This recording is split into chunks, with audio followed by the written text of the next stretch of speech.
Família linda, seja bem-vindo ao nosso canal Vamos Viver Maçonaria. Esse amigo e irmão que vos fala é Jair Gomes.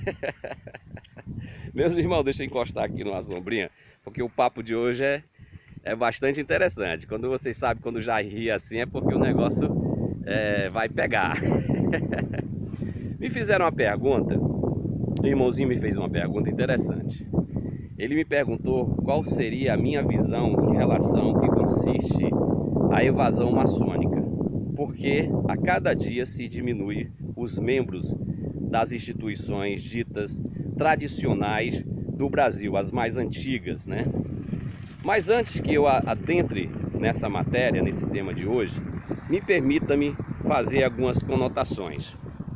Olha, essa maçonaria que você escuta aí por alguns YouTubes, que ela é a portadora da representabilidade da maçonaria nacional, meus irmãos, eu posso dizer e afirmar que os dias delas, se elas continuarem rezando nessa cartilha, se elas não procurar se modificar e passarem a viver de fato o que consiste a essência maçônica, do que consiste aquilo que é vendido para nós outros, aquilo que se diz de fraternidade, de liberdade, de igualdade, ou seja, que a maçonaria, essa maçonaria institucional, ela apresenta que lá você, sendo um homem melhor, vai se tornar melhor ainda.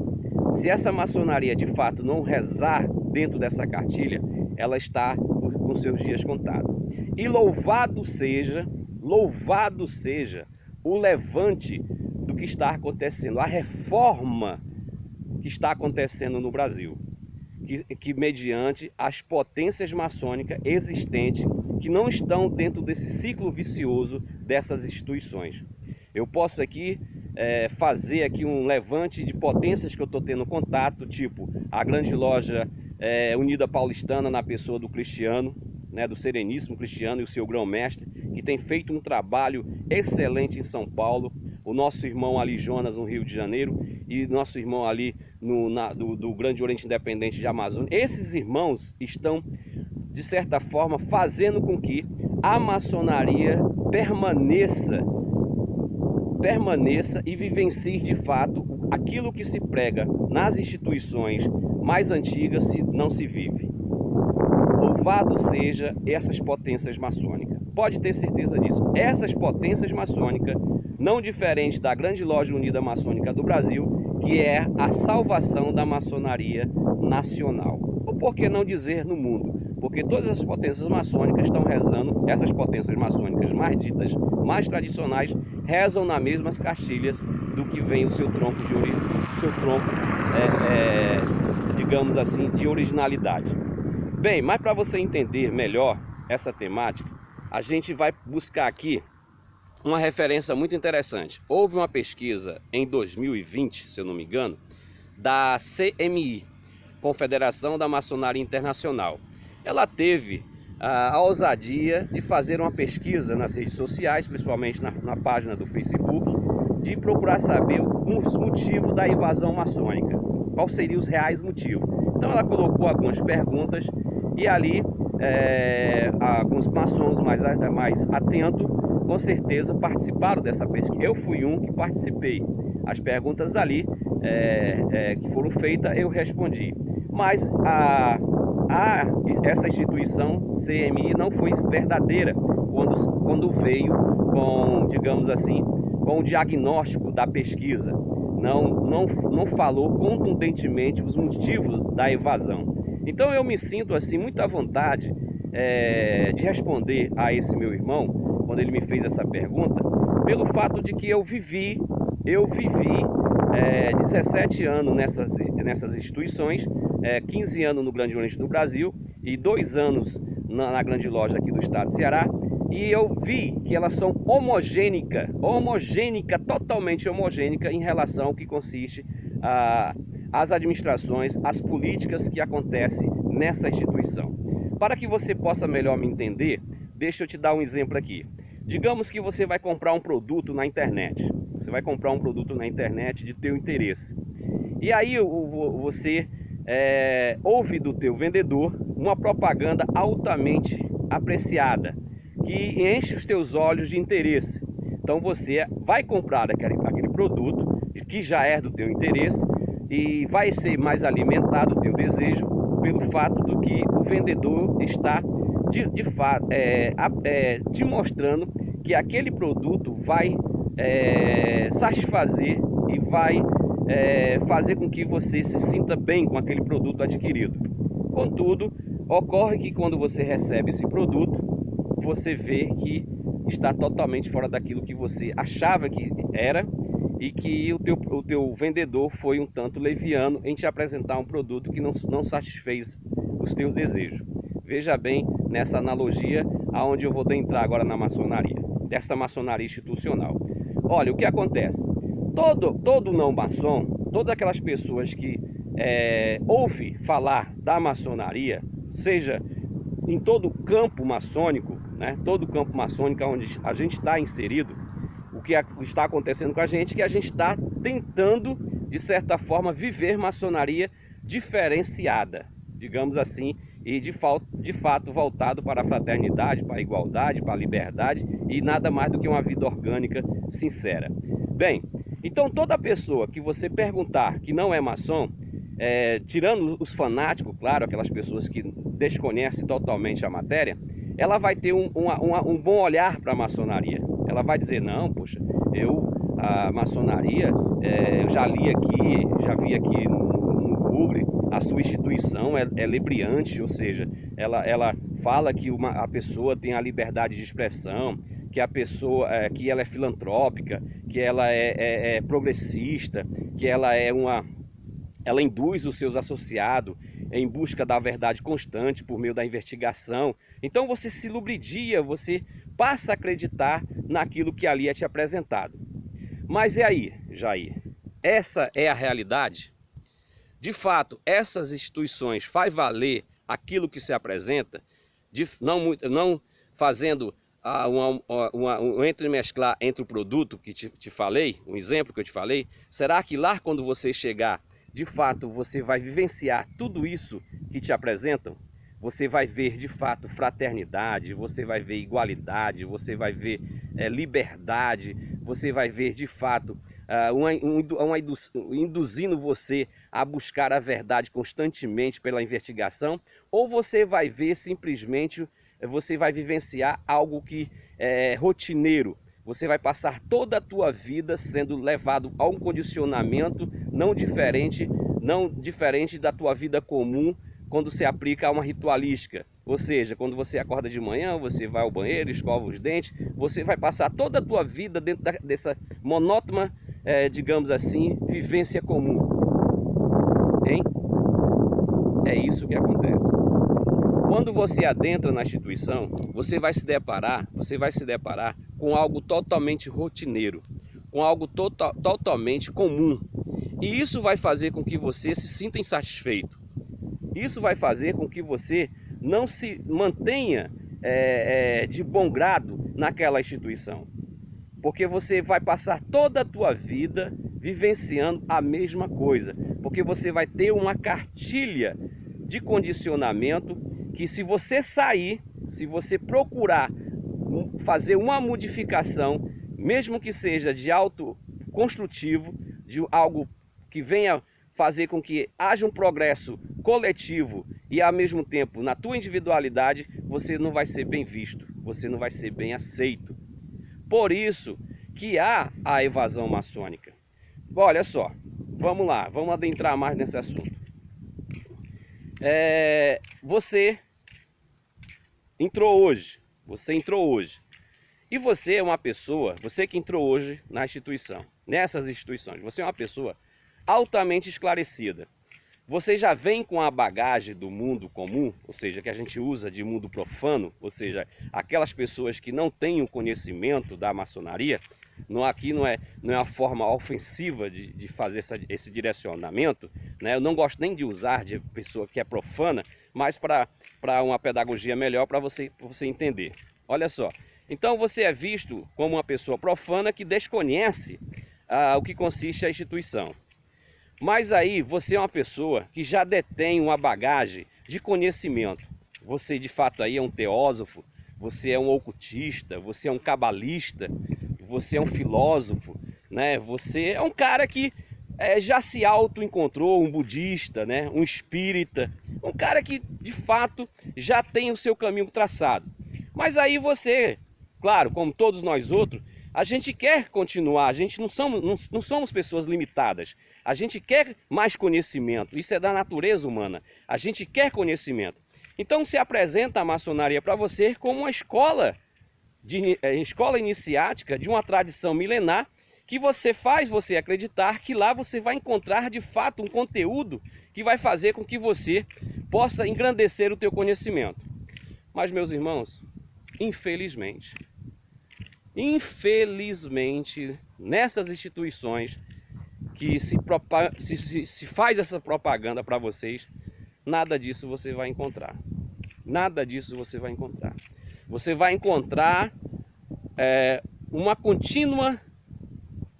contínuo ritual de vivência que isso vai, em dado momento, vai te deixar constrangido, vai te cansar e aí você vai deixar. Muitas vezes acontece que você permanece, estou dando um exemplo dessa pessoa que já tem o seu autoconhecimento, você às vezes permanece mantendo a sua curiosidade, porque ela vai fazer com que você acredite que você não encontrou na iniciação, então você vai encontrar no grau de companheiro. Aí você não encontrou no grau de companheiro, você vai encontrar no grau de mestre. Aí você não encontrou no grau de mestre, aí vão dizer para você que está nos graus filosóficos. E aí você vai para os graus filosóficos, aí não encontra nada.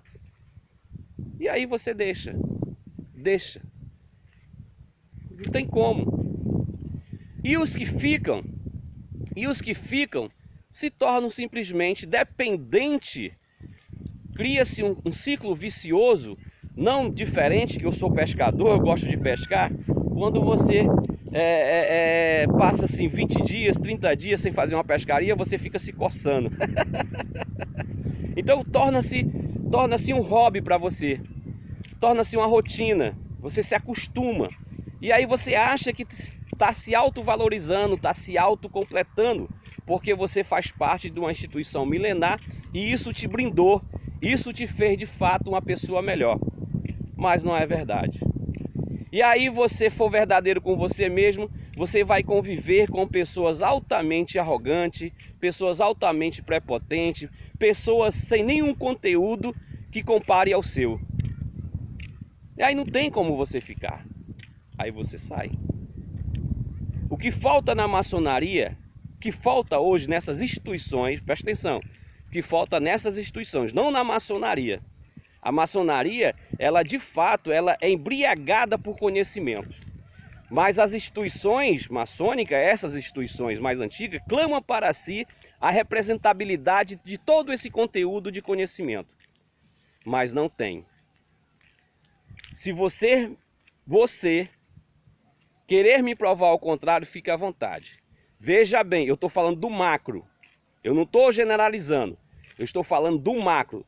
Da potência a qual você acredita e defende como instituição, que você dá a representabilidade para a mesma como representabilidade da maçonaria.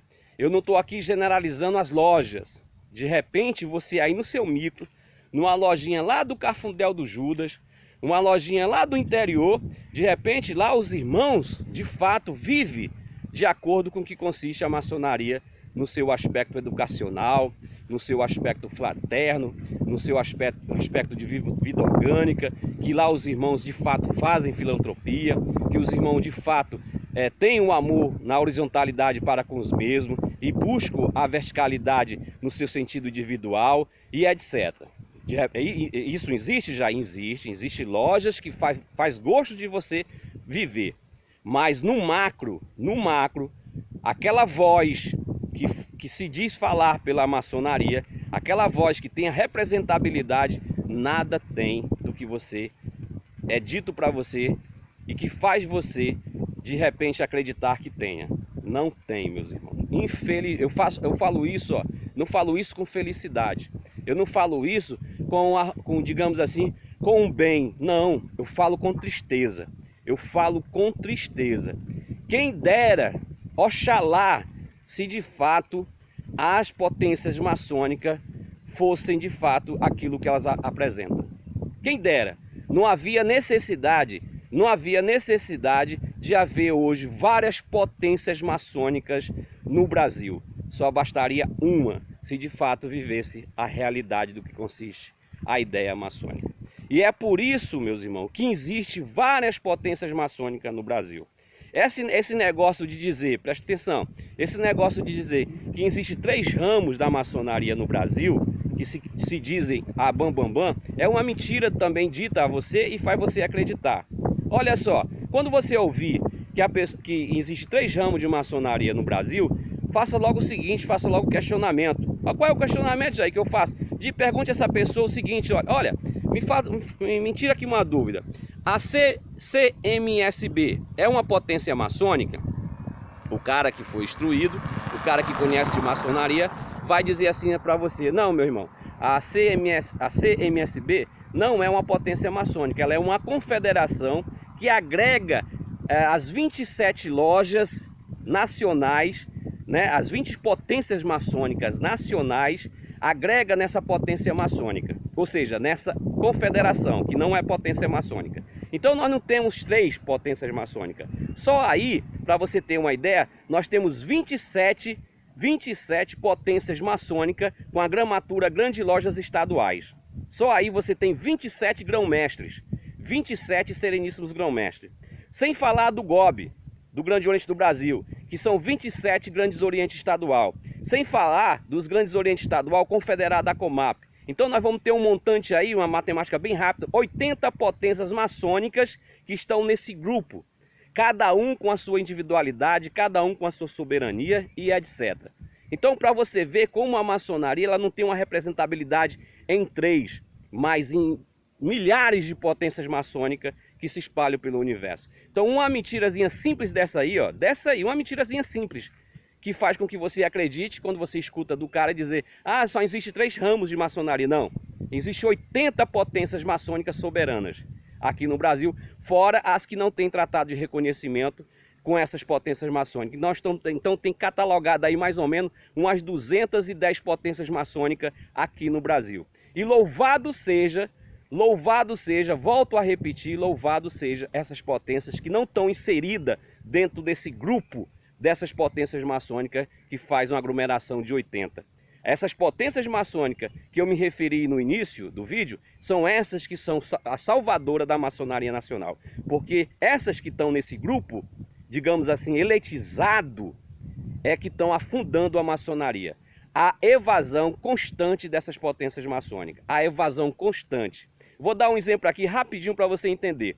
Olha, aqui no estado do Ceará, a grande loja do estado do Ceará é a maior potência maçônica em número de obreiros. Quando eu estava lá, para tu ter uma ideia, quando eu estava lá, há 2 anos atrás, 1 ano e 7 meses atrás, 1 ano e 6 meses atrás, o meu SIM, o meu número de cadastro, era o 20.562.